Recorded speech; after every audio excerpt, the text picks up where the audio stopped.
Shalom saudaraku yang saya kasihi di dalam nama Tuhan kita Yesus Kristus. Renungan harian kita pada hari ini diambil daripada Matius 28 ayat 19. Saya bacakan di sini ya.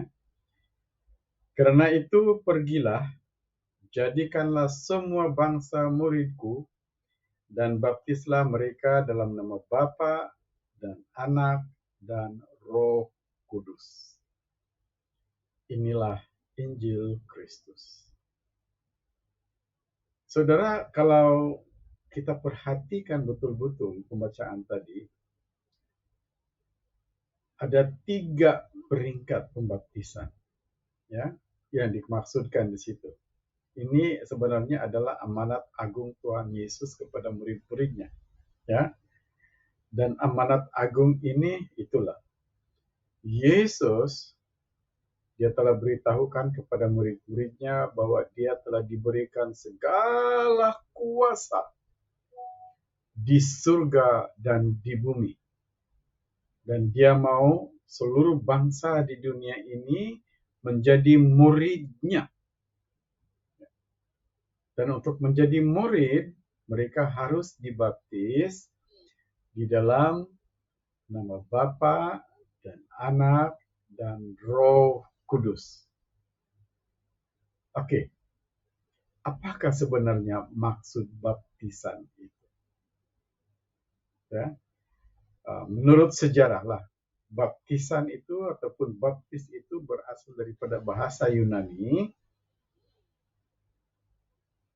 baptizo, yang membawa maksud penyucian ataupun dicelupkan, begitu. Kemudian dia menjadi suatu acara ya yang mempunyai maksud yang sangat dalam di situ, hasil daripada itu baptizo itu. Nah, di sini sebelum kita membahas kepada baptisan dalam nama Bapa, Anak dan Roh Kudus itu, saya pikir kita perlu juga belajar tentang jenis-jenis baptisan. Ya. Jadi sebentar tadi saya sempat menyelidik, dan setakat ini saya cuma tahu ada 3 jenis baptisan. Ya, ada 3 jenis baptisan. Baptisan yang pertama yaitu baptisan penyucian jasmani.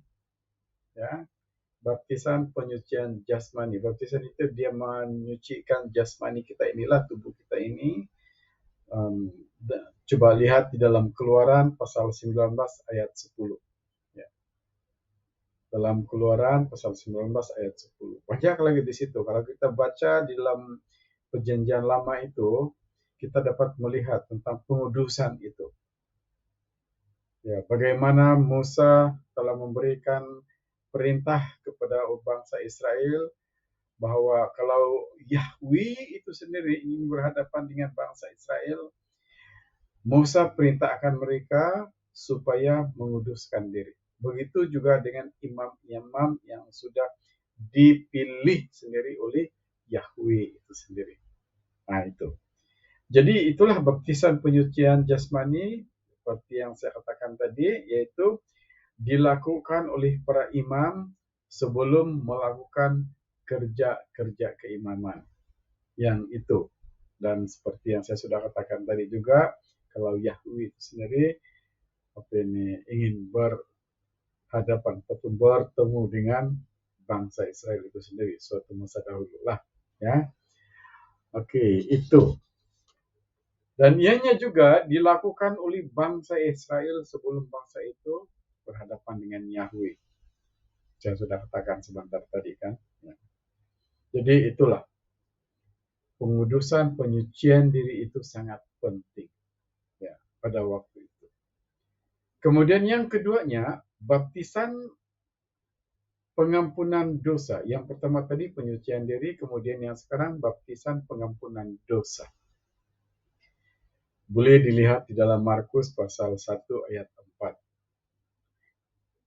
Yohanes Pembaptis kata, bertobatlah dan berilah dirimu dibaptis dan Allah akan mengampuni dosamu. Nah, seperti itu. Jadi pembaptisan Yohanes itu adalah pembaptisan pengampunan dosa. Nah, ini pembaptisan yang kedua, ya. Ya. Baptisan ini juga dikenali sebagai baptisan Yohanes, seperti yang saya sudah katakan tadi itu kan. Ya. Seorang yang sudah bertobat, dia harus datang, dia harus dibaptis untuk pengampunan dosa. Itu baptisan Yohanes Pembaptis. Ya. Kemudian baptisan yang ketiga, baptisan sebagai proses pengudusan hidup. Ya, proses pengudusan hidup. Kita boleh lihat di dalam Markus pasal 10 ayat 38, Lukas pasal 12 ayat 50, dan Matius pasal 28 ayat 19. Ya. Seperti itulah ya, Matius pasal 28 ayat 19 tadi itu, ya. Baptislah mereka dalam nama Bapa dan Anak dan Roh Kudus, ya. Tidak semestinya dengan Bapa dan Anak dan Roh Kudus itu memang dalam waktu pembaptisan harus disebut ketiga-tiga ini. Tetapi sebenarnya kalau kita perhatikan betul-betul, kita belajar betul-betul, dia mempunyai maksudnya yang tersendiri, yaitu baptisan di dalam Yesus ini. Yang saya maksudkan ini sekarang ini, yang baptisan dalam tiga peringkat ini, yaitu baptisan Tuhan Yesus sendiri. Ya, sebab Yesus sendiri yang memberikan amanat, baptislah mereka dalam nama Bapa dan Anak dan Roh Kudus. Ya, jadi tiga peringkat ini, yaitu peringkat pengudusan hidup. Baptislah mereka dalam nama Bapa. Siapakah Bapa itu? Lihat di dalam Yohanes pasal 1 ayat 1. Pada mulanya adalah firman. Firman itu bersama-sama dengan Allah. Dan firman itu adalah Allah. Siapakah Allah itu? Itu yang dikatakan, selalu dikatakan oleh Yesus. Bapakmu yang di surga. Ataupun Yesus mengatakan, aku dan Bapa adalah satu. Seperti itu. Ya. Jadi Bapa itu maksudnya apa? Firman itu sebenarnya.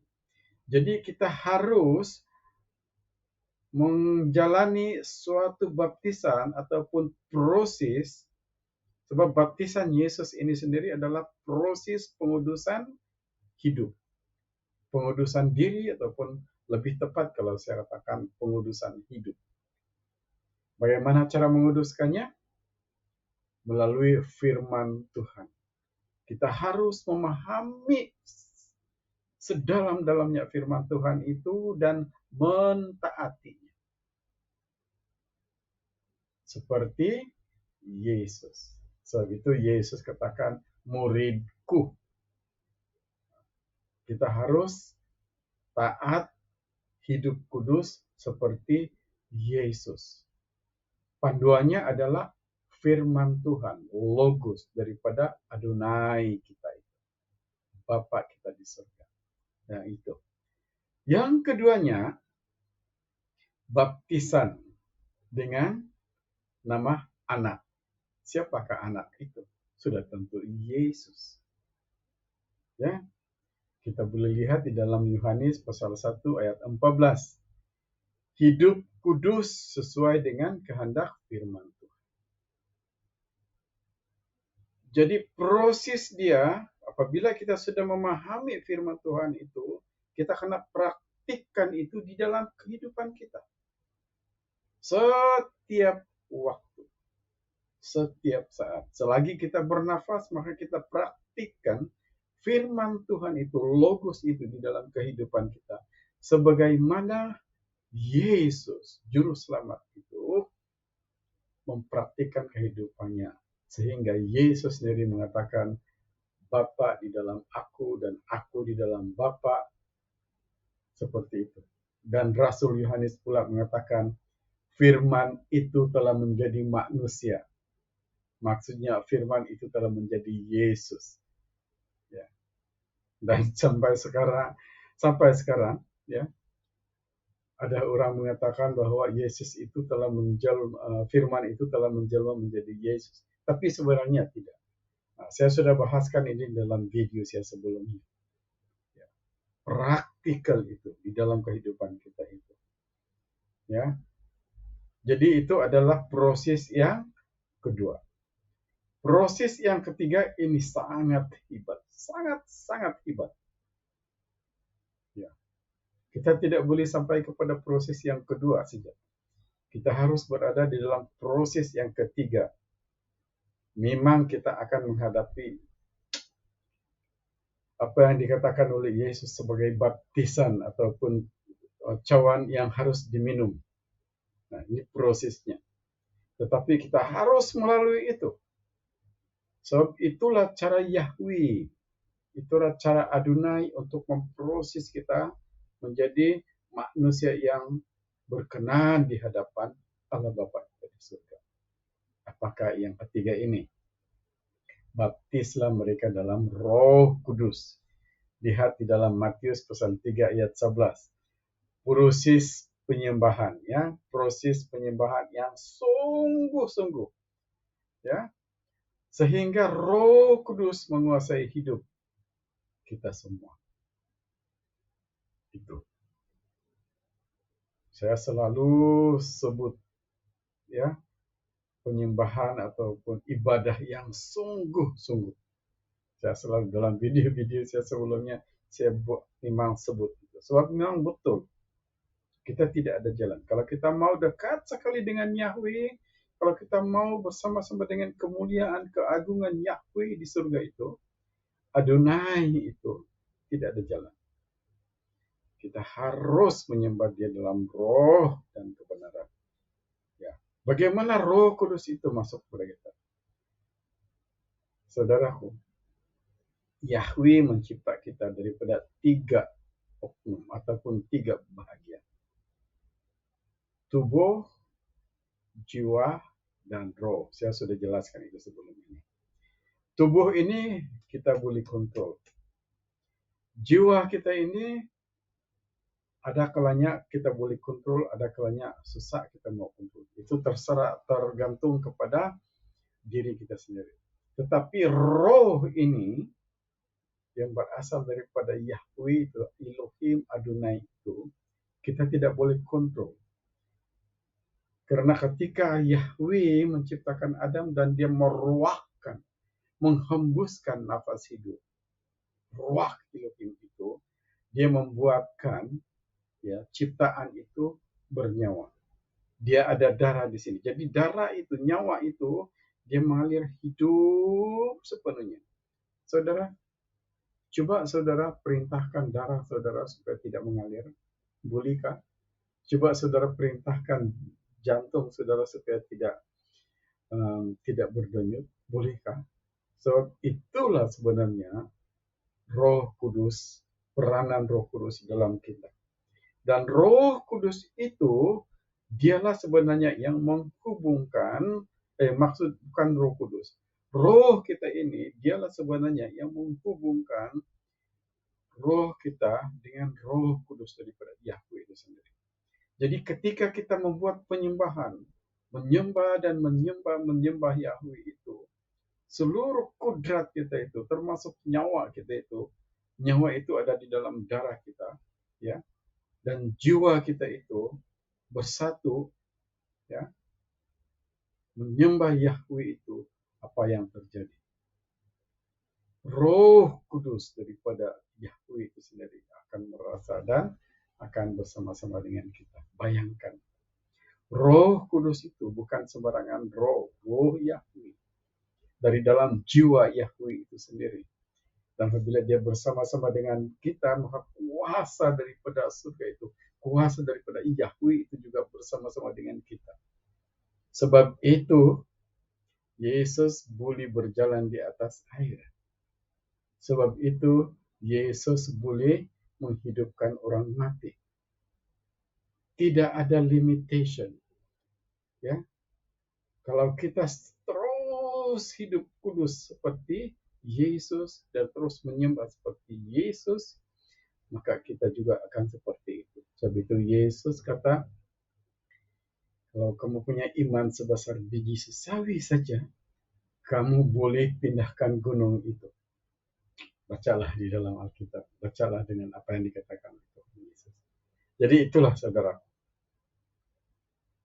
penyucian, memproses kita ini. Ini tangga yang ketiga ini. Proses bagaimana kita berhubung menjadi satu dengan Roh Kudus daripada Adonai itu akan membuatkan kita betul-betul anak Allah yang maha tinggi. Ya, itu. Jadi sebagai penutup, baptisan Allah dan Anak dan Roh Kudus merupakan proses pengudusan diri untuk lebih dekat kepada kemuliaan Yahweh Adonai kita sendiri.